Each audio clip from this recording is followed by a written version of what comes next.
7 ತಲೆದ ಹಾವು ಎಂದರೆ ನೋಡಿರೇನು? ಇಲ್ಲಲ್ಲ, ನಾ ಅಂತೂ ನೋಡಿಲ್ಲ. ಈ ಹುಡುಗ ನೋಡನಂತ ಕೇಳಂಬರ್ರಿ. ಏನದ ಗುಡಿಗೆ ಅಂತ ಹೇಳು?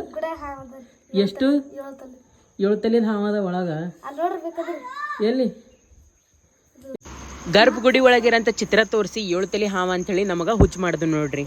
ಹಾಯ್ ಎಲ್ಲರಿಗೂ ನಮಸ್ತೆ. ನಾ ಇವತ್ತು ಎಲ್ಲಿ ಬಂದೀನಿ ಅಂತ ಹೇಳಿದ್ರೆ ಕಲಬುರಗಿ ಜಿಲ್ಲೆ ಅಫಜಲ್ಪುರ ತಾಲೂಕು ಒಳಗಿರಂತ ಒಂದು ಕೋಗನೂರನ ಊರಿಗೆ ಬಂದೀನಿ ನೋಡ್ರಿ. ಈ ಕೋಗನೂರನ ಊರೊಳಗ 12ನೇ ಶತಮಾನದೊಳಗೆ ಕಲ್ಯಾಣ ಚಾಲುಕ್ಯರು ನಿರ್ಮಾಣ ಮಾಡಿಸಿದಂಥ ಒಂದು ಶಂಕರಲಿಂಗೇಶ್ವರ ದೇವಸ್ಥಾನ ಅದ.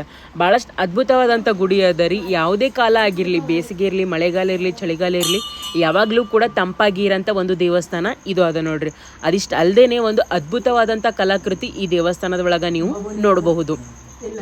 ಇನ್ನೊಂದು ಖುಷಿ ವಿಚಾರ ಏನಪ್ಪಾ ಅಂತ ಹೇಳಿದ್ರೆ, ಈ ಊರವರು ಈ ದೇವಸ್ಥಾನ ಒಂದು ಚಲೋ ಇಟ್ಕೊಂಡು ಬಂದಾರ. ಅಂದ್ರೆ ಯಾವುದೇ ರೀತಿಯಾದಂಥ ಗಲೀಜಾಗ್ಲಿಕ್ಕೆ ಬಿಟ್ಟಿಲ್ಲ. ಗೋಡೆ ಸ್ವಲ್ಪ ಬಿದ್ದು ಹೋಗ್ಯದ, ಅದಕ್ಕೆ ಈಗ ಪುನರ್ ನಿರ್ಮಾಣ ಮಾಡ್ತಾರ ಅಂತ ಇಲ್ಲಿನವರು ನನಗೆ ಹೇಳಿದರು. ನನಗೆ ಸಿಕ್ಕಿರೋಂಥ ಮಾಹಿತಿ ಪ್ರಕಾರ ಈ ದೇವಸ್ಥಾನದ ಒಳಗೆ ಹಿಂದಕ್ಕೆ ಒಂದು ಸುರಂಗ ಇತ್ತು ಅಂತೇಳಿ ಹೇಳಲಾಗ್ತದೆ. ಇದಕ್ಕೆ ಮತ್ತೊಂದು ಬಸವಣ್ಣನ ಮಠಕ್ಕೆ ಎರಡಕ್ಕೂ ಕನೆಕ್ಷನ್ ಆಗಂತ ಒಂದು ಸುರಂಗ ಇತ್ತು ಅಂತ ಹೇಳಲಾಗ್ತದೆ. ಇವತ್ತು ನಾನು ನಿಮಗೆ ಕೊಟ್ಟಂಥ ಈ ದೇವಸ್ಥಾನದ ಬಗ್ಗೆ ಮಾಹಿತಿ ನಿಮ್ಗೆ ಏನಾದರೂ ಇಷ್ಟ ಆಗಿತ್ತು ಅಂದರೆ ಲೈಕ್ ಮಾಡಿರಿ, ಫಾಲೋ ಮಾಡಿರಿ, ಶೇರ್ ಮಾಡಿರಿ ಅಂತ ಹೇಳ್ತೀನಿ. ಇದೇ ರೀತಿ ಮಾಹಿತಿನ ನಾನು ಕೊಡ್ತಾನೆ ಇರ್ತೀನಿ. Thank you for watching.